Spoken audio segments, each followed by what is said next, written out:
This is a cherished family heirloom, a silver flower basket passed down from the guest's grandfather and now to him. Upon inspecting, the piece is recognized as a creation by the renowned Whiting Silver Company. Whiting, established in 1840, was a prominent name in American silver craftsmanship.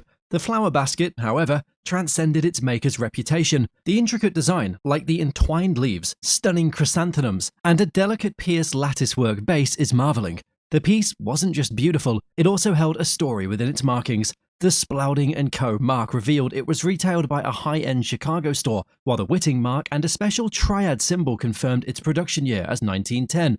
Moving on to the financial aspect, the silver market is often tied to the weight of the piece, and this particular basket exceeded expectations. The estimated auction value of this piece is... I would recommend an auction estimate of around about $5,000 to $7,000. Okay. with an insurance value of... Insurance value of somewhere between about $10,000 and $12,000 for replacement. Okay.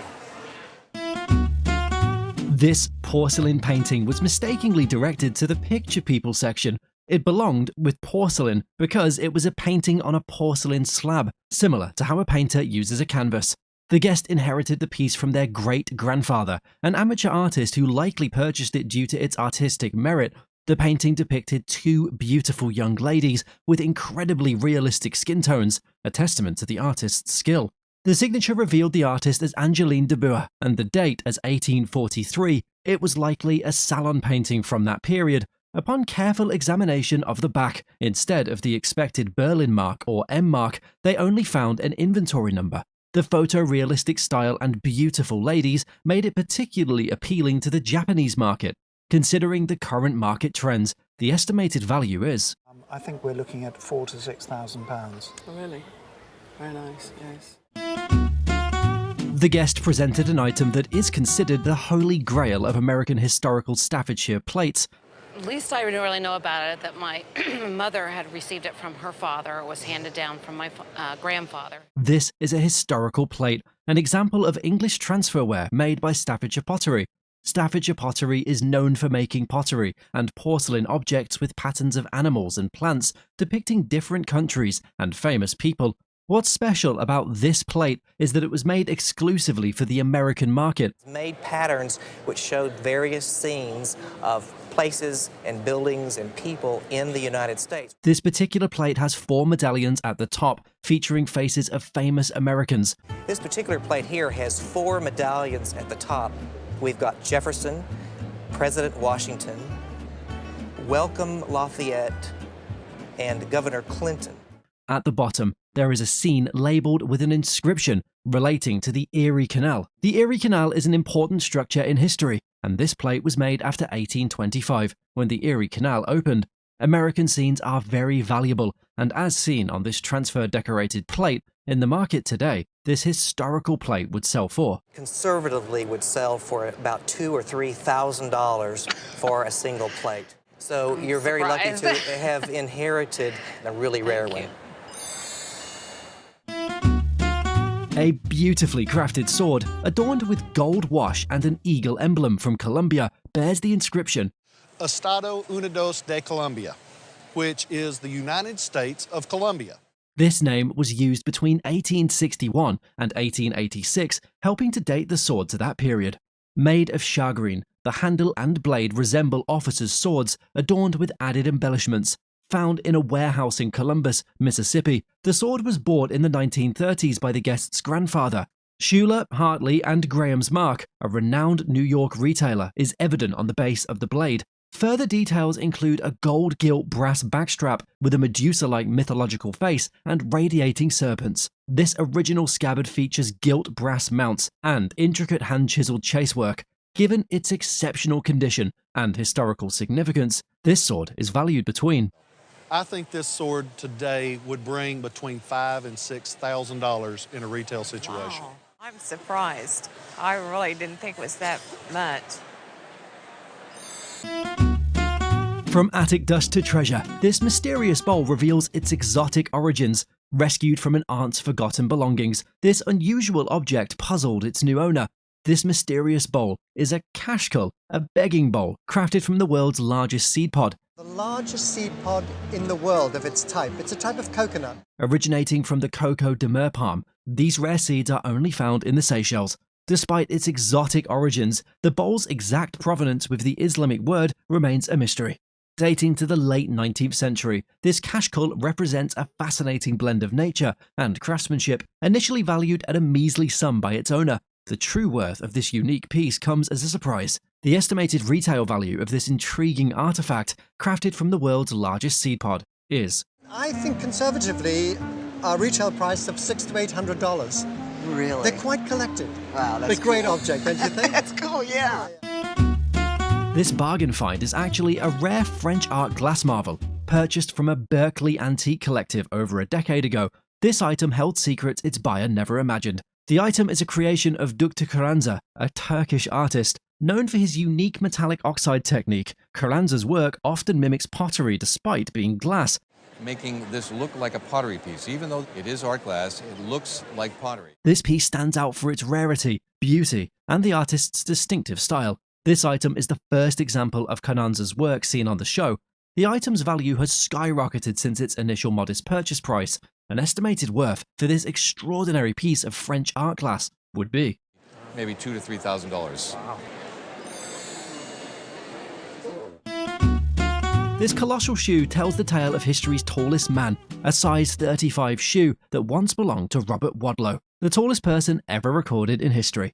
Given to the guest's grandfather in 1934, the shoe represents a unique connection to an American celebrity. Wadlow, born in 1818 in Alton, Illinois, reached a final height of 8 feet and 11.1 inches before his untimely death at 22. He died in 1940.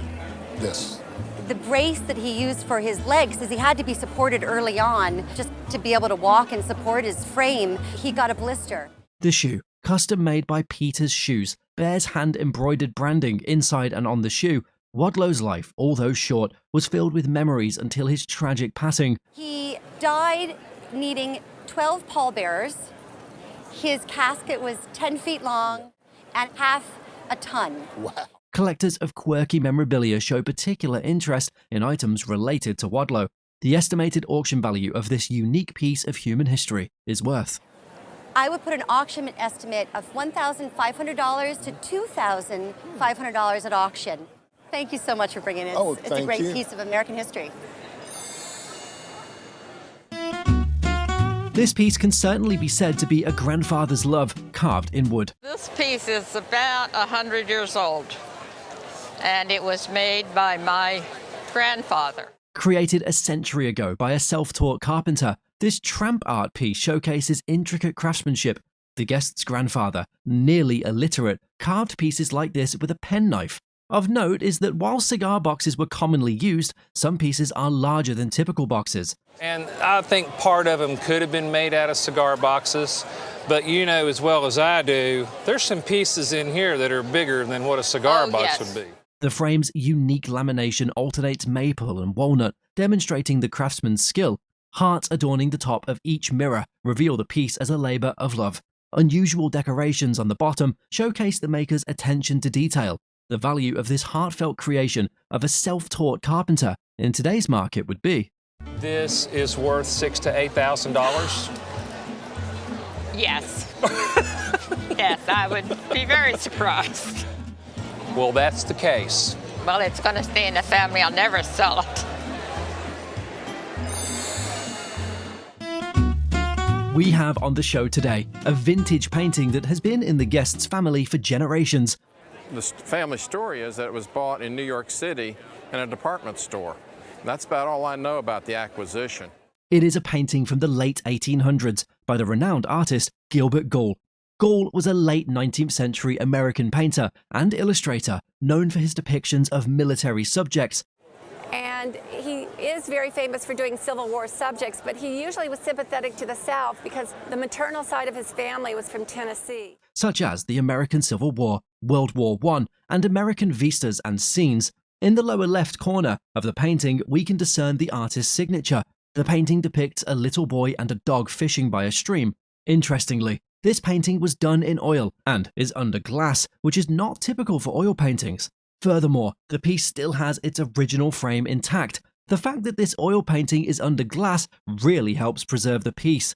At auction, this vibrant painting by Gall in this condition and with its original frame would be worth. I think if this were to be offered in a retail gallery, it might be around $45,000. My goodness. You must be joking. No. Well, my mother had said take care of it. She thought it might be worth something, so she had good eyes. Before us are two astonishing life-size portraits. The first portrait features a sturdy man, while the second shows a gentleman serving wine, accompanied by a dog. And I think this one, this side might be what they call a still man. The guest inherited these ancestral portraits as an heirloom. These portraits were made in the 18th century. Unlike the unusual portraits of monarchs made from that time, what makes these portraits unique is that they are self-portraits of domestic servants. And this one that's just emerged, I find absolutely compelling. A close look at these portraits show that they've been refurbished due to their age and the rustic paints used. These portraits are rare, not just because of their size, but also because of their sociological significance. Despite their age, the portraits appear greatly in good condition, with few retouches noticed. Capturing the rarely seen perception of 18th century domestic servants, the second portrait at an auction would accrue. I would probably put a valuation of 60 to 80,000 on the man with the wine. In contrast to the second portrait, this finely rustic painted portrait of great social value at an auction should sell for. I can see this over 100, perhaps £120,000 for the what I think is Barker of Bath. Wow, my jaw has just rested on the floor. Showcased on the show is a signed celluloid sheet made in 1937 by Walt Disney. Disney was an American animator, film producer, voice actor, and entrepreneur. The guest inherited the piece from her paternal grandmother, to whom Disney had given the item. They met on a cruise from New York through the Panama Canal up to Los Angeles in the early 30s. This particular piece is a cell from Disney's first full-length feature, a colored cartoon. And it revolutionized cartooning in America, film work. Additionally, the piece captures an image of Snow White with her eyes open and a bluebird on her hand. It is hand-painted on celluloid, and thousands of them were made at the time. What makes this cell unusual is the fact that, unlike typical celluloid sheets, this piece still possesses its production background. Given the rarity of this item, and it being a work by Disney himself, the piece would easily be worth. In this condition would bring about $8,000 to $12,000. Wow. So a pretty nice gift. Yeah, very much so. Thank you. The guest brought onto the show a painting he acquired from an antique shop while living in the Piedmont region of Italy. It looks like a lot of their art was acquired over their lives, and I spent a lot of my money buying art there. The piece is signed in the lower right corner by the artist Italico Brass. Brass was an Italian painter, set designer, and art collector with irredentist political tendencies. He painted this work in 1920, depicting a piazza, San Traverso in Venice. And I brought a photograph of the scene so you can compare today versus 1920. The painting captures a canal, a tree with wispy branches and leaves, school children being ushered out by nuns, and a passing barge. Furthermore, the piece is an oil on canvas with marvelous detailing. Although the painting still retains its original frame, it has been spray painted over the years. Overall, the condition of this painting is astounding, and given that it was done by Brass, we can expect it to fetch a price of. An auction estimate for this would be about $20,000 to $30,000. Wow. Wow, I had no idea. That's incredible. We have here today a lamp that was purchased by the guest's mother at a furniture store in 1970. This lamp was made circa 1910 by the Pairpoint company in New Bedford, Massachusetts. Atop the lamp is a reverse painted shade featuring designs of seagulls. This design reflects the naturalistic and nautical themes popular during the early 20th century. When the light is turned on, the design gives the lamp a three-dimensional effect. Another interesting feature of this lamp is that the painting on the shade matches the painting on the base. The condition of this lamp is pristine, which further enhances its value. At an auction, considering the beautiful design and excellent condition of this piece, it would command a value of $20,000, and I would expect your lamp would bring that in today's market. And it's the kind of thing that will continue to increase in value as time goes on. That's great. we present 3 different ceramics that showcase Chinese elegance and beauty. The guest acquired these ceramics at different antique and charity stores. So I want to know from you, how much did you pay for it? £50. Okay. The smallest of the 3 ceramics is a brush washer used by Chinese scholars during the Qi dynasty from 1662 to 1722. Next to the brush washer is a broad bowl from the Qi dynasty featuring green enamel designs of imperial figures. This is a Kangxi style of painting. Yeah. And in Europe, it's referred to as the famille verte, the green family of enamels. Yeah. Lastly, we have a unique vase, intricately designed with 2 vases layered together. This ceramic vase stands out for its ancient origin from the Ming dynasty, evidenced by the patinas on its base. These lumpy little brackets, these feet, with that lovely orange tinge where the glaze meets the body. Despite their age, these ceramics remain in good condition. So, at auction, this small yet profound piece of Chinese artistic history should sell for. Let's say it's 2,000 to 3,000. At auction, this ceramic bowl detailing the finest designs from a Chinese dynasty would accrue 1,000 to 1,500 pounds. How much? 1,000 to 1,500 pounds, easily. This rare ancient vase of great cultural significance, combining art with aesthetics at an auction, should fetch 5 and 10,000 pounds. Wait, 5?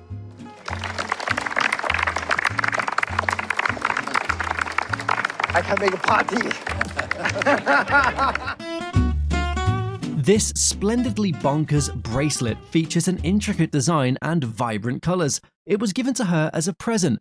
A bonkers bracelet is an eccentric, whimsical, and eye-catching piece of jewelry. The gold filigree base adds a delicate, elegant foundation, enhancing the bracelet's vintage charm. Incorporating soft hues and floral motifs, this bracelet. I mean, absolutely everything. You've got turquoise, you've got rock crystal that's been carved into petals, you've got South Sea cultured pearls. If I just keep turning it around, you've got a little nephrite frog here at the back. Pearls and colourful gems add luxury and allure to the piece. This bracelet's lavish, joyful design captures the splendidly bonkers aesthetic with diverse shapes, colours and textures. The bracelet spun a tale of whimsy and delight, leaving the appraiser valuing the item at 8,000–10,000 pounds. Really? Wow. An old Macintosh computer narrates the story of Apple's beginnings. This old Macintosh is an exciting sight for people to behold. The unique writing on the computer enhances its special status. Steve Wozniak, Apple's co-founder, signed his name twice on this computer. The dual signature increases this rare Macintosh's value significantly. Wozniak played a crucial role in Apple's early success. It's quite incredible to see one of Wozniak's signatures talk less of the 2 on this item. Considering its historical importance and collector appeal, this item is worth. These saddlebags reveal tales of the American Wild West. The guest's great-grandfather collected these saddlebags, which carry a colourful backstory. These are saddlebags. They would be draped over the back of a horse right behind the saddle, and it would contain precious items necessary for a nomadic way of life. Experts identify these as Cheyenne saddlebags, used by the fearsome Central Plains tribes. Craftsmen made these bags from native tanned buffalo hide, showcasing English red Stroud cloth and Venetian glass beads. The design and materials date these saddlebags to the 1870s, just before the reservation period. Native American culture associates the red color with warriors, giving it great significance. And it's an exotic color for Native people. They associate red with the upper world, with the powers of thunderbirds, and it's also a war color or a blood color. The wear and slight damage to the bags authenticate their use. Modern collectors value these bags for their cultural and historical importance, with an estimated retail value of. These would readily sell in the $8,000 value. Wow. This lithograph has journeyed from DC to high art, flying through time. Sam Gilliam created this color lithograph titled Nile in 1972. The guest's father purchased this piece in Washington, D.C., which survived a fire that destroyed other Gilliam works in their collection. In 1972, Gilliam became the first African-American artist to display at the Venice Biennale, marking a significant year. This lithograph was done by Gilliam on handmade paper. This is a color lithograph by Sam Gilliam that he created in 1972. It's from an edition of '67. The Museum of Modern Art in New York City owns one from this same series. Admired by this guest since childhood, the piece's worth has been significantly underestimated by him. How much do you think it might be worth? I'm thinking with inflation, probably 1,000. This lithograph, showcasing Gilliam's significant contributions to African American art, has a true retail value in today's market of... Well, actually, I would put a retail value on this of $8,500. Oh, nice. Awesome. Drew's adventure unearths rare treasures and unique antiques in South London and Earlham Hall. Drew began his visit by exploring a hidden car collection in an underground car park in South London, owned by Gary Hillman. Gary had spent 20 years collecting these unique cars, including creations by American custom car designer George Barris, known for the Batmobile. Gary explained that custom cars were a big part of his collection, but he also had bikes, coin-operated machines, and enamel signs. Drew was captivated by a 1950s Italian steel engine model, half the size of a real one. Gary's £1,200 offer was accepted by Drew, who saw it as a standout shop window piece. What sort of money are you looking at? I would say £1,200 buys that. Give me a bit of space as well. Drew then spotted a Dodgem sign by Johnny Bell, a favourite showman artist. After regretting a past sale, Drew was thrilled to reclaim the sign for £500. In another outing, Drew visited the Dartmouth Steam Railway, designed by Isambard Kingdom Brunel. Meeting Andrew Pooley and Luke Payne, Drew admired their dedication to preserving the railway. Drew admired a collection of railway memorabilia, including enamel signs from the 1920s, and negotiated £350 for a pair of double-sided stationmaster signs, recognizing their potential value once restored. These experiences highlighted Drew's passion for finding rare historical items to add to his collection. Watch how Ben's European finds and Drew's expertise turn antiques into treasure. Drew is heading to Junk Deluxe to see Ben, who has been a valuable contact for him over the years. Junk Deluxe, owned by Benjamin Scott, is connected to his father's antique shop, Scott's. The shop is a big, multi-level place with various buildings, outdoor yards, warehouses, and numerous rooms filled with all kinds of items. Ben and Drew both dislike the typical Nan's House look, favoring unique items that stand out. Drew and Ben's relationship has flourished over the years, with Drew frequently visiting and maintaining daily contact. Today, Drew is excited to be the first to see Ben's new European stock as it arrives. Ben shows Drew a range of items, including velvet and Italian chairs. One item, a 1950s office desk with a 1930s design, could sell for around £450. Ben offered it for £200, and Drew agrees to buy it. Drew finds Belgian chairs from the 1970s, which are valued at around £2,000, but offered to him for £1,500. Drew accepts the offer, noting that the chairs will be refurbished with new cushions and webbing. Ben also has a desk lamp, possibly German, and from the 1940s, that could be worth around £350. Ben offers it for £100, and Drew agrees to buy it. Outside, Drew spots mid-20th century hat and coat racks, valued at around £100 each. There is also a Swiss desk chair from the 1960s that matches a desk Drew bought earlier. The original design in the 1920s was one of the first spring-mounted swivel chair prototypes in Europe. Ben offers it for £60, and Drew agrees, noting that having a matching desk and chair set is appealing. Drew also buys a small North African camel souvenir from the 1960s, priced at £55, but offered to him for £40. Ben's fair prices and stocked shop boosts Drew's profitable sales. We are presented with a clock that the guest's mother bought from an antique store in the early 40s. Took her nephew with her and he helped her pull it home on the wagon. And what did she pay for it? She paid $200 for it. This is a classic French mantle clock, produced and signed by Rengo Ferrez. as seen on the flagged banner on the porcelain dial. Now let's talk about the clock. Rango Frères, Rango being the last name, Frères meaning brothers, and they started the House of Rango as it was known in Paris in 1813. This clock features a putto seated on a variegated marble stand with gilt brass decorations, including swags and drapery. The putto itself points to a culture of classical appreciation and fine art. A putto is the singular of putti.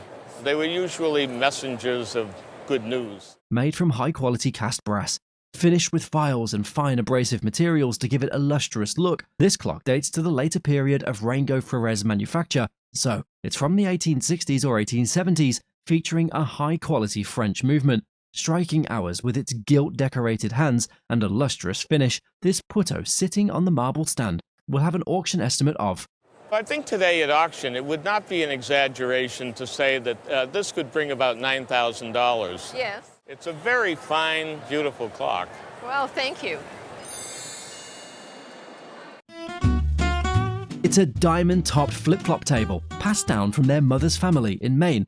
A federal tilt-top mahogany candle stand exemplifies federal period style. Crafted from prized mahogany, these candle stands reflect refined neoclassical design. The piece features a rich dark brown color with original cabinet maker's scribed marks, intersecting lines and a circle at the top, unveiling a deep, rich chocolate hue. If we continue down to the base, again, you've got this wonderful, rich, dark, chocolate brown color. And that's what makes our hearts beat. A block appears to have broken out. These small holes serve a specific purpose. When closed, they align for a reason. Mahogany was chosen for its dense grain and rich hue, adding sophistication to the piece. Originally for candles, they also served other home functions, a testament to history, charm, and utility. The appraiser valued the piece. I'd estimate it at $3,000 to $5,000. What, really? That's fantastic. Drew and his colleague come across a remarkable chest of drawers. This enormous Scottish piece from the late 19th century is made of pine. Its practical, symmetrical shape would fit perfectly in a large country house. Initially valued at around £3,000, it's priced at just £1,600. Drew bought it for £1,000, and then I thought, well, you can push it a little bit to 12. 12 is fine. Really? Yeah. It's yours. Thank you very much. Well done. Wow. Next, they spot some items by Robert Mouseman Thompson, known for his handmade furniture marked with a carved mouse. These seasoned English oak pieces are highly collectible. The lot includes 2 stools, a chair, a bedside cabinet, and a desk. Fully restored, they could be worth around £4,000. Drew purchased them for. It's going to cost me. I think we're on 800. 800 sold. I'll take it. There you go. In Paul's Orangery, Drew admires an 18th century Frankfurt chest of drawers with a unique locking system. Priced at £2,000, Drew expresses strong interest. He then discovers a vintage optician sales desk valued at £1,500. Drew buys it for. A price on this, please? It's $650. All right. Lastly, Drew finds a pine chest of drawers from 1860, originally from Winchester College's Moorhead boarding house. The names and dates carved by former pupils add character, valued at £580. Drew buys it for. 150 I have, straight in, thank you. Is there 160? A worn 1960s egg chair gets a stunning makeover, blending classic style with modern shine. Nick warmly greeted Karen and explained that the object she mistook for an egg was actually a 1968 designed classic chair, suitable for both indoor and outdoor use. He elaborated on its history, noting it was created by Hungarian designer Peter Gitzi and was one of the most famous chairs of the 1960s. The chair featured an innovative hinged backrest and polyurethane shell, which could be closed to protect the cushions from rain. Manufactured in East Germany to save costs, it was a rare example of Cold War furniture collaboration and held in museum collections worldwide. Nick began restoring the chair by cleaning it with methylated spirit to remove dirt and reveal the damage that needed repair. He filled the scratches with resin and white dye for a smooth finish. Nick also dyed the fabric covers a deep red, meticulously ensuring the color was evenly absorbed. The final challenge was repairing the hinge joint. After weeks of work, the chair was ready for Karen to collect. Upon seeing the restored chair, Karen was thrilled with its new, glossy space-age appearance. She praised Nick's meticulous restoration of the chair, finding it both comfortable and strikingly timeless. That is as white as white. That's just the look and the finish I was after. Karen was confident she could now sell the chair for a significant profit. Nick found it unexpectedly enjoyable, despite the challenges, and was pleased with Karen's positive reaction. A 19th century toy pedal car made its way to the show today. This was a gift from the guest's granduncle to his father in 1914. This is a Packard toy pedal car made by Pioneer. Pioneer is a company in the USA known for producing digital entertainment and popular for their pedal cars from the 20s. One of the major makers of pedal cars was Pioneer, which became Gendron, which became American National. They made cars into the 20s. It features wood for the carriage part and tin for the cart part. Although collectors of pedal cars might have a problem with this particular item because it doesn't have fenders, this is in absolutely extraordinary condition for an item from this age. Considering its size, at auction, this wooden tin Packard toy pedal car with its original maker's logo would be worth. Probably worth in the $5,000 to $6,000 range at auction. Jade has been revered for centuries as a symbol of prosperity, wisdom, and longevity. Here, with us, is a jade bead necklace inherited from the guest's grandmother. Have you worn them? No, I have never worn the beads. This is jadeite jade, with beads measuring only 4 millimeters. Only 4 millimeters, that's the smallest one, to 8.1. It's smaller than other jade items that are more valuable due to their larger sizes. This jade passes the backlight test for translucency, indicating good quality. Additionally, it features a clasp from the renowned jewelry maker, Tiffany & Co. It has a perfect tone and good quality, though not the best color of jade, but still very good. Best color we would say is emerald green. Despite some cracks and veins, this jade bead necklace with a Tiffany clasp retains its value and would still be worth $25,000 to $35,000. Oh my goodness, how wonderful. That is wonderful. On a recent trip to Hungary, Drew visited a remote town, Ula, near the Romanian border. Drew described the town as an eye-opener, with subsistence living and unexpected sights like horse carts. Ula is home to Antique Source, run by Andrus Liska and his wife, Marty, who specialize in folk and country furniture. Drew was impressed by a tin clock face from a church worth around £1,200, priced at €500. He also bought several chopping blocks for. And the chopping blocks, what sort of price are the chopping blocks? Those are 30 euros each. 30 euros each. Drew quickly acquired a pile of items, including metal cabinets, a bath, a garden table and chairs, and a primitive butchery table. One standout piece was a painted timber section featuring an archangel, priced at €225. Next, Drew visited Odenfon Antiques in Bart, run by Zolt Parody. The warehouse, a restored Soviet-era factory, was filled with stock. Drew purchased large pendant lamps from 1954 for. So this one is 230 per each. 200 euros each. Which later enhanced his own showroom. Hey, we ended up using them in our own showroom because they were that good. Drew also bought a vintage cult sheet for. Vintage cult sheet. 130. It's yours. And drain pipes for. God, look at those. And a pair of decorative drain pipe spouts for €200. The highlight was a hand-painted marriage cupboard from 1839, worth around £4,500. Drew negotiated the price down to 1,500. 1,600, I have extra job. Now broken. 1,550, we'll have a deal. Drew found the trip highly worthwhile, buying various types of furniture with potential for profit. Sebastian and Lucy showed Drew one final outbuilding. Inside, they found a dilapidated mid-Victorian open armchair. Despite its poor condition, the chair was a prime example of English craftsmanship. It had a button seat and back and could still fetch £200, and Drew offered. Yeah, 50 quid off it. Done. Well done.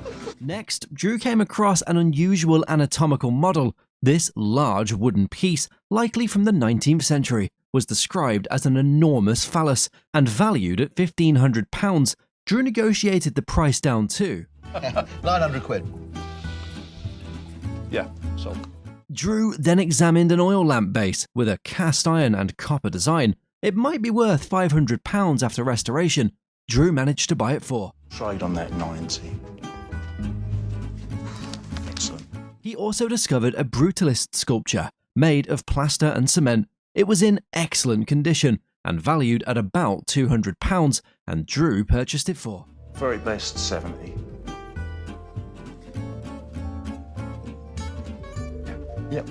Sebastian showed Drew some original Art Deco prismatic lanterns. These 4-piece pendant lights had foul brass finishes and were valued at around £900. Drew offered for the pair. $350 for the pair. Oh wow, great. Yeah. Deal. Finally, Drew found 3 large copper wall lights with curling leaf decoration. These late 19th century pieces reflected the British arts and crafts movement. They were worth around £300 each, and Drew offered for the trio. About $350. Yeah. Cool. Yeah, I'll give you $350 for it. There you go. Okey-doke. From cartoon mischief to fragrant collectible, this toy has undergone surprising transformations. This Felix the Cat toy, a family heirloom, conceals a delightful secret. Originally a naughty 1920s cartoon character, Felix's popularity led to various merchandise forms. German company Schuco crafted this 1930s piece as a clever perfume bottle. And Schuco, which is the name of the company that made this piece, was out of Germany starting in about 1912. Despite being a plaything, this mohair Felix boasts remarkable condition and craftsmanship. It's made out of mohair, the fur, and it has a little painted wood face. He has his nose. Felix's jointed body allows for playful poses, while his head cleverly conceals the perfume stopper. This toy's pristine state, including original features like its bow and nose, significantly boosts its value. As a perfume bottle in excellent condition, this Felix commands a price of. He's going to be more like $1,000. Oh, wow. So you have an adorable piece. I love it. If you've ever wondered about thrift store treasures, well, today's items are just here to satiate your curiosity.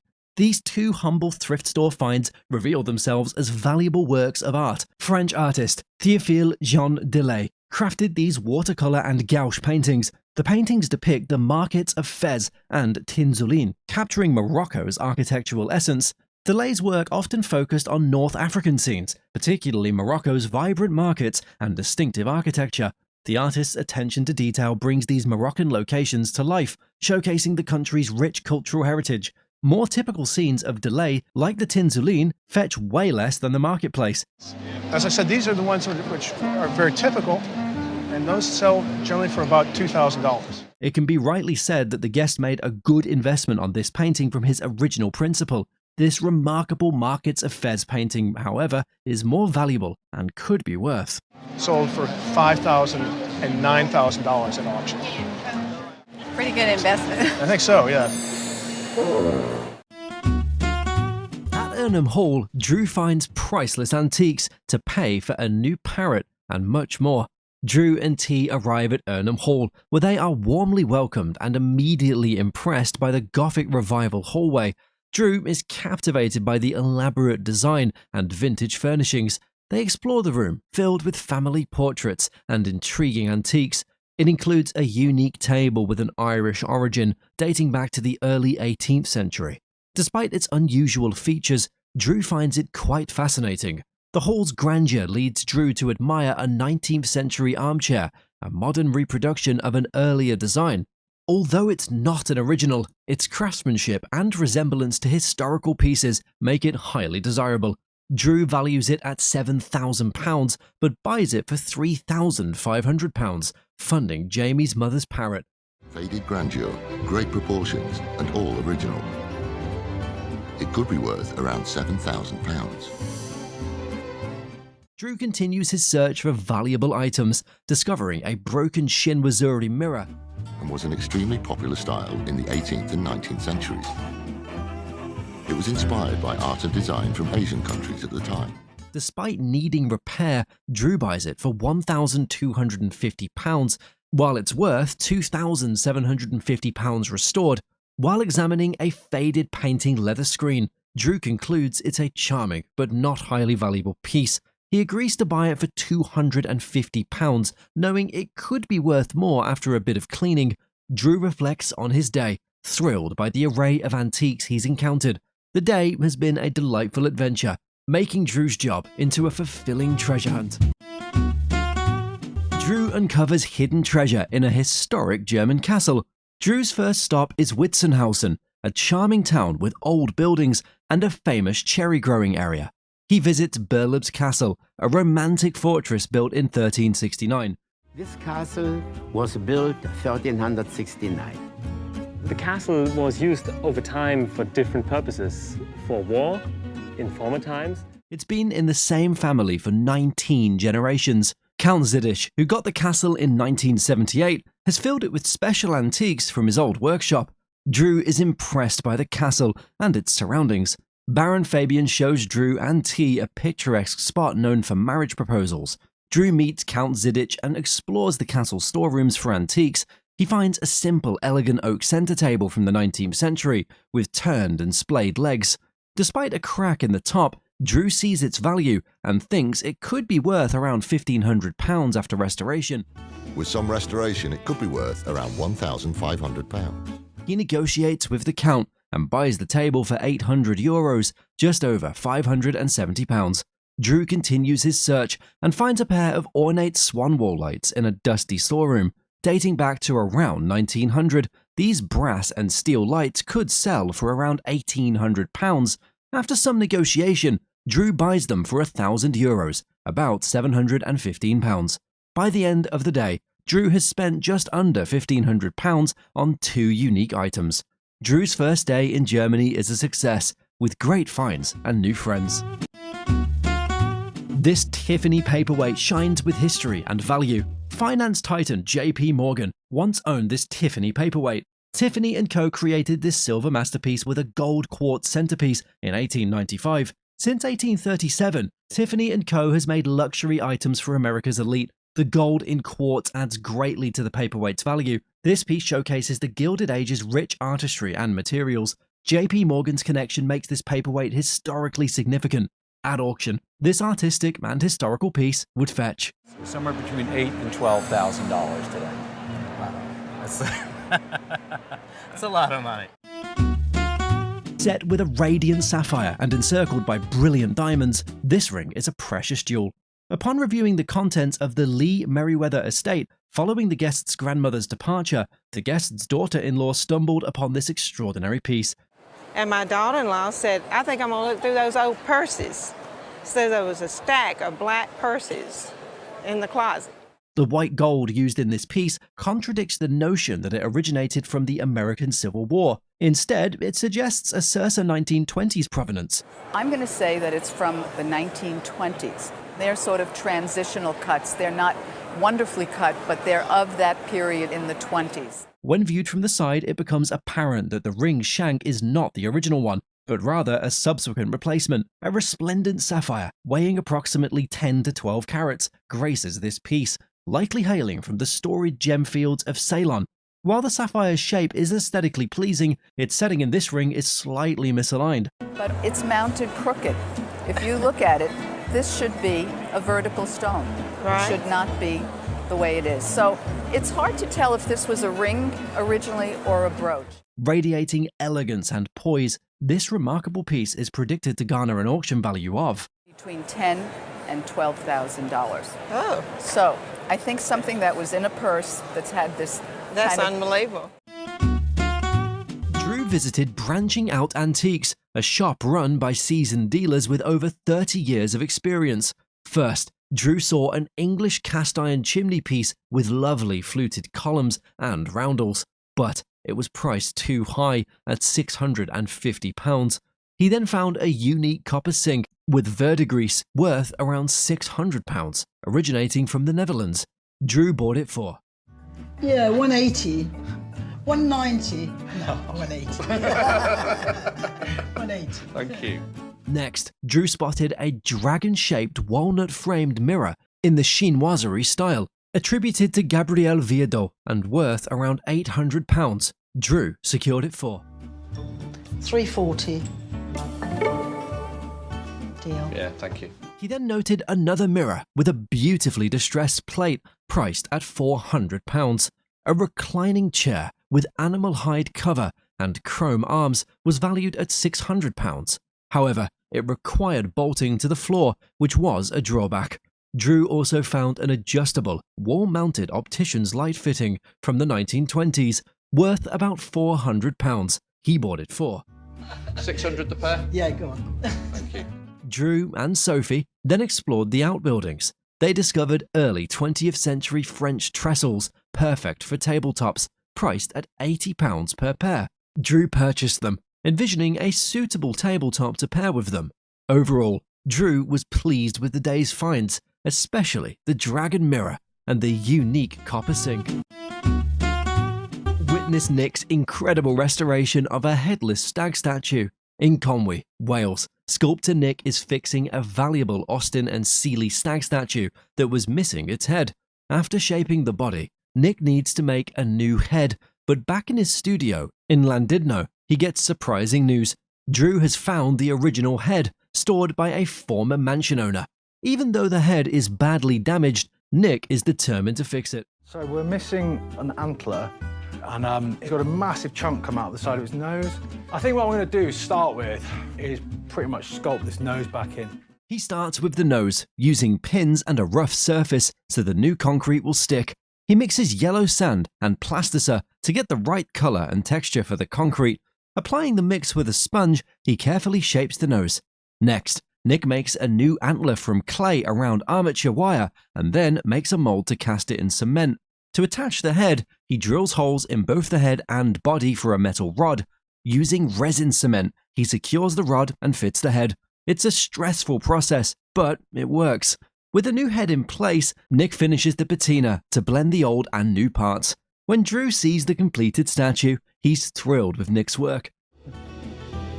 That is quite something, Nick. Yeah, I'm well proud. The stag, once cracked and headless, now stands proudly, looking ready for any stately home. Drew admires the transformation, recognizing the skill and effort involved. The statue, now complete and strong, has regained its original beauty and increased in value. Thanks to Nick's work, the statue will be admired for many more years. A sea bag, intricately embroidered with needlework dating back to around 1820, is a remarkable family heirloom. Originally believed to be embroidered by Seth Gibbs, its true artist was his wife, Delilah Perry, shortly after their marriage in 1818. You see this wonderful image here of a woman waiting, maybe it's Delilah herself, for her husband to come home from the sea. Seth Gibbs, born in 1791, died at 49 in St. Thomas, left a legacy continued by his sea captain sons, Nathan and William. This sea bag's needlework depicts a stunning array of scenes, including a vibrant bird, boats, farmers, and a gripping battle scene with cannon fire, and the American flag facing off against the British. Craftsmanship and historical narrative embodied in the needlework make it a rare and cherished piece of Americana. Handed down through generations and meticulously preserved, it now rests in a protective box, safeguarding intricate detail. A sea bag intricately embroidered with scenes of Americana, conservatively valued between. We think conservatively, it's a $30,000 to $50,000 piece. Wow. How about that? Wow. A painting by Spanish artist Raimundo di Marazzo Yagaretta, renowned for his works in the late 19th and early 20th centuries, graces the family collection. This piece depicts a genre scene featuring two ladies engrossed in conversation over a love letter, with subtle hints of a pentimento, a ghostly figure in the background. This little fellow looking over the balcony here. The balcony is not finished. You see here's a piece coming along there, and then it's a little bit hinted at in his hand here. Madrazo, known for his meticulous portrayal of elaborate dresses and intricate lace, showcases his skill with detailed floral motifs and peacocks in the artwork. Acquired by the guest's mother, possibly passed down or acquired, the painting holds sentimental value. Despite its current condition, on masonite and needing cleaning, art experts estimate its worth between I was more conservative because of the condition. If I would put this in an auction, I'd probably put it at $60,000 to $80,000. This is my mother's favorite painting of everything she ever had. The video showcases a meticulous restoration of a World War II searchlight, a relic designed to illuminate enemy aircraft attacks at night. It features a powerful carbon arc lamp backed by a mirrored parabolic reflector. Metalworker Ted is tasked with reviving this colossal piece. The base is constructed using a substantial piece of box steel, ensuring stability to support the heavy searchlight, which could weigh nearly a ton. Ted builds 2 cradle arms, allowing the searchlight to swivel and tilt. The mirrored reflector, despite being over 80 years old, remains in excellent condition. To modernize the lighting mechanism, Ted replaces the original carbon arc light with a 650-watt halogen bulb. This conversion ensures safety while maintaining brightness. Ted constructs a T-shaped steel bracket for the new bulb. To do this, he's made a simple T-shaped steel bracket, which he welds onto the old mechanism, ensuring it aligns with the original light's position for optimal reflection. After testing the new light, it proves to be extremely bright and functional. Ted also builds a new frame for the searchlight, complete with a turntable and bearings, allowing it to swivel smoothly. Painted in army green, the restored searchlight can now be used in a domestic setting, such as a garden. It operates on a standard household plug, making it user-friendly. The final product is a testament to Ted's skill, preserving a piece of wartime history. Drew came across a remarkable Windsor chair, which he praised as a genuine gem. He noted that it was at least 200 years old and completely original, without any repairs. This early 19th century chair, constructed with spindles and a saddle-shaped seat, still showed traces of its original paint.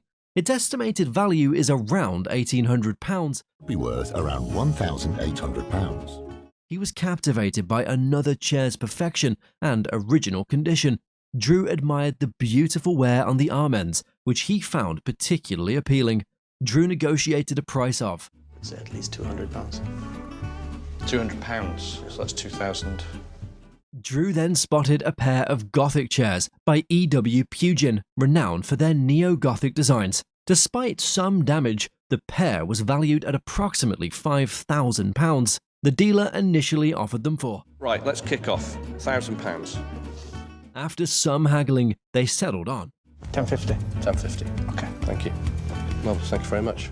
Lastly, Drew found a Sussex chair, designed by Philip Webb and William Morris. This luxury piece, likely sold at Liberty's, was in exceptional original condition. Its estimated value was around £1,000, but Drew managed to buy it for £195. It is. So £175.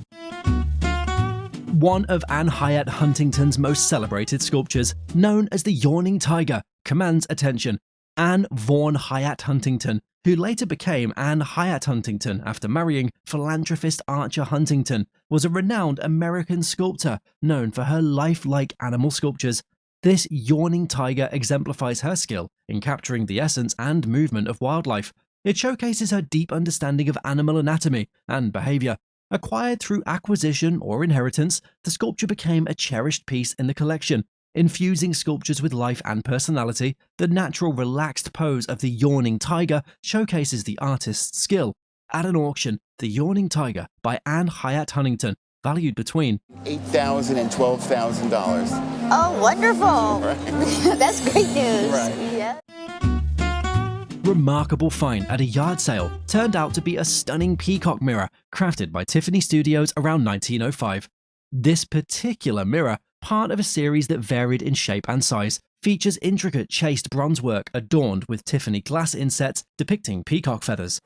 And then actually, if you turn it over, the whole backside has been chased. A quintessential Art Nouveau motif popular during the early 20th century. The design extends seamlessly around the mirror's edge, showcasing Tiffany's mastery in combining glasswork with metal craftsmanship. Finished in a distinctive green-brown patina and bearing Tiffany Studios' signature, adds to the mirror's aesthetic allure. Despite the minor loss of silvering, its historical and artistic value remains exceptionally high. This peacock mirror is a testament to Tiffany's enduring appeal, having a value of, Well, something like this could sell in a shop for $25,000. My God, I had no idea. A week ago, a worn-out Fairground Walter was handed over for a makeover. It had rusty metal and old upholstery that needed fixing. The owner, Drew, allowed for a complete interior redesign. Outrageously reupholstering it in crushed velvet, there's a luxury footstool and even built-in lighting that might have once met with approval from the original artist himself, futuristic Fred Fowle. He insisted on preserving the original artwork on the outside. The renovation team opted for a bold approach. They completely reupholstered the Walter in luxurious crushed velvet. They added a plush footstool. The design included modern lighting fixtures, inspired by the futuristic style of artist Fred Fowle. I gave the lads free rein on it, and they've pulled it out of the bag, and I think it's great. There was uncertainty about whether Drew would approve of the dramatic changes. The narrator found it impressive and would consider having it at home. The team explored various ideas before settling on this extravagant concept, pushing their creative boundaries. Despite concerns about Drew's reaction, the team proceeded to incorporate a surprise element in the footstool. Does it close? Press the button again. This addition significantly enhanced its appeal and uniqueness. Ultimately, the refurbished Walter emerged as a striking blend of artistic flair. It appeals to those who appreciate bold and unique pieces. Drew Pritchard is one of Britain's leading decorative salvage dealers. He's passionate about turning furniture into a form of art. On his hunt for unique objects, he encounters various interesting items. At Anteria, owned by Chris Brown, Drew explores a new business venture with revitalized stock. Chris explains that they now focus on proper antiques and good furniture. In Warrington, Drew finds items like cast iron campana-form handled urns, though having some missing decorations. He also discovers a pair of William birch oak dining chairs with rush seats, which he finds appealing. Additionally, Drew is intrigued by two female nudes painted in the early 20th century. These nudes could fetch around £1,250. Canvases could fetch around £1,250. He negotiates and buys the paintings and chairs for About 8. Yeah, go on. Love those. Thank you, okay, mate. Much great. appreciated. Thank you. Drew's purchase reflects his keen eye for quality and historical value. Chris is pleased with the sales and hopes to continue selling to Drew. The chairs and paintings are expected to profit well with some restoration and marketing. A notable piece associated with Bobby Jones and Dwight Eisenhower is in focus. This is a piece of artwork created by Eisenhower in 1954, possibly gifted to the guest's great-uncle, Bob Ingram, a close friend of Bobby Jones. Golf is My Game, the signed book by Bobby Jones, is a part of a series he authored in the early 1960s. Ingram shared a deep friendship with Jones, regularly playing golf together throughout the 1930s and 1940s. Bobby Jones, famed for tournament wins and founding the 1934 Masters Tournament, is a golf legend. You know, a lot of people would say that Bobby Jones was the Tiger Woods of his era. Yeah. No, Tiger Woods is the Bobby Jones. Eisenhower's 1954 artwork is rare and prized, reflecting his admiration for Jones and their golf passion. At auction, the artwork created by Dwight Eisenhower is valued at. This you don't see. My auction estimate is $3,000 to $5,000, and it could even be a bit higher. Thank you so much.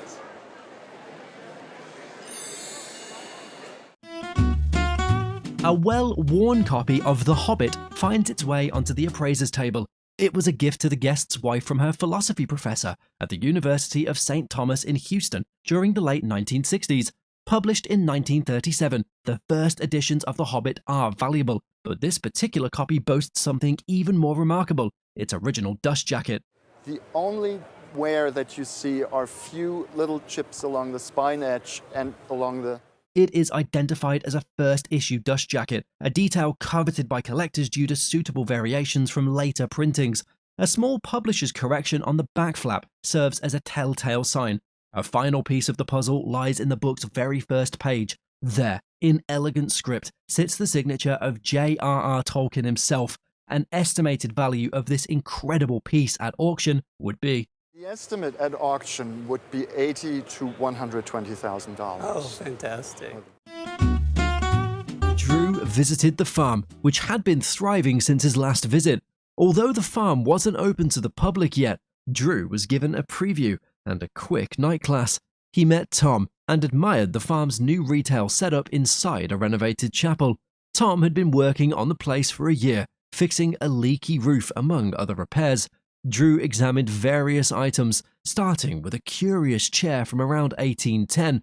Its peculiar design and possible marks from a sword or pistol intrigued him. The chair, made of rainforest mahogany, was priced at £120 and seemed like a fascinating find.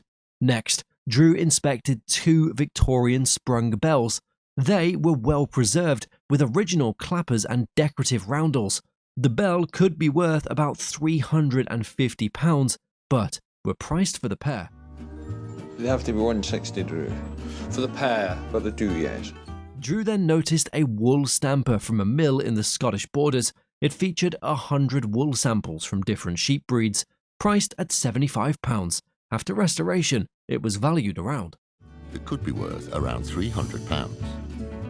Drew enjoyed his time at the farm, finding treasures that made his heart sing. 3 brightly coloured posters are laid out before the appraisers. They were created by Peter Guy, an artist new to them, and were originally office decorations belonging to their father, who worked at Merrill Lynch. Peter Guy was a pop art pioneer who rose to fame alongside Andy Warhol in a 1968 exhibition at the Museum of Modern Art. This prestigious showcase may have led to unusual commissions, including these very posters created for Merrill Lynch in 1969. And you've kept them in great shape. To the best of my knowledge, these are the only 3 that he did for Merrill Lynch. Described as serigraphs, a technique using layered ink for a raised effect. They're not just aesthetically pleasing, but also historical documents. Considering their rarity and artistic merit, the appraiser values each poster at a range of... I would estimate them between $600 and $900. Fantastic. They're beautiful. We love them. 2 ornately designed spears from The Wizard of Oz are presented to the show. These are no ordinary weapons, but props from the iconic 1939 film, The Wizards of Oz. These are identified as weapons used by the Winky Guards, protectors of the Wicked Witch of the West. Designed by Hollywood legend Adrian, these spears were part of the film's iconic costumes. Unfortunately, the exact number of these props is unknown, but it's estimated to be around 15 due to the number of Winky Guards on screen. Held their own auctions, which sold such iconic things as the ruby slippers, as well as movie props like this. MGM Studios held auctions in the 1970s, where a single Winky spear sold for $7,500 in the late 1990s, with a single spear reaching an estimated value today of... One now on the auction market would bring about $15,000. Wow. Before us is a breathtakingly beautiful vintage Oriental painting, steeped in history and culture. The artwork is a treasured family heirloom for the guest, as it was painted by their great-great-aunt, Grace Ravlin. Grace Ravlin was a renowned American artist and painter, known for her impressive works of art that showcased her exceptional skill and creativity. And she is actually a very well-known artist. She was born in the 1870s, and she studied at the Art Institute of Chicago. Her wanderlust and artistic eye led her to travel far and wide, painting stunning scenes from around the world. Your great-great-aunt, she was an intrepid person. She was traveling all over. She was going to places like Tangiers, Morocco, Egypt, by herself. Grace Ravlin's elegant signature graces the corner of the painting, a subtle yet poignant mark of her presence. This oil-on-canvas masterpiece, dated 1920, is believed to have been created in Gabes, a picturesque coastal town in Tunisia. This painting exudes a captivating ambience, and its depiction of the subjects is increasingly nuanced and representative. Oriental paintings of this caliber are highly coveted by collectors and art enthusiasts. Given its impeccable provenance, superb condition, and the artist's stellar reputation, this painting would command an auction estimate of... A conservative auction estimate would be $15,000 to $20,000. Yeah, cool. It's wonderful news. Before our eyes lies a rare collection of vintage Mickey Mouse comic strips, some of the earliest ever created. Each comic strip in this collection was carefully curated by the guest's father, who spent years gathering and preserving these rare treasures. Among the highlights of this collection is a remarkable piece by the celebrated Harold Gray. This collection is further enhanced by the inclusion of a remarkable Little Abner piece by the renowned Al Cap. The collection boasts an impressive array of works by illustrious artists who were part of Walt Disney's creative team. Floyd Gottfredson, many artists. So these wouldn't have been done by Walt Disney himself. These artworks are highlighted by the original celluloids, which skillfully create subtle shading and added visual interest. In recent years, these artworks have gained significant popularity among collectors, and the Harold Gray piece is estimated to fetch. This one is worth about $3,000. Oh my. Given the enduring acclaim of Disney and the rarity of these early 1930s Mickey Mouse images, this remarkable collection is estimated to fetch a substantial sum at auction, estimated at worth about $15,000 to $20,000. Wow. I hope your father really enjoys his collection. The guest brought an ua onto the show that he inherited from his grandmother. It is a European ua, crafted from high-quality ruby glass, known for its deep, rich red colour. Adorning the surface of the piece are beautiful enamel decorations. The ua is equipped with a gracefully curved handle, which complements the rest of the body. Furthermore, the ua was made circa the 1900s and still retains its allure. While primarily decorative, an ua like this was sometimes used for practical purposes, such as serving wine. It is in very good condition, which further enhances its value. As a perfectly preserved vintage ua of European origin, we're left to wonder how much it would be worth at auction.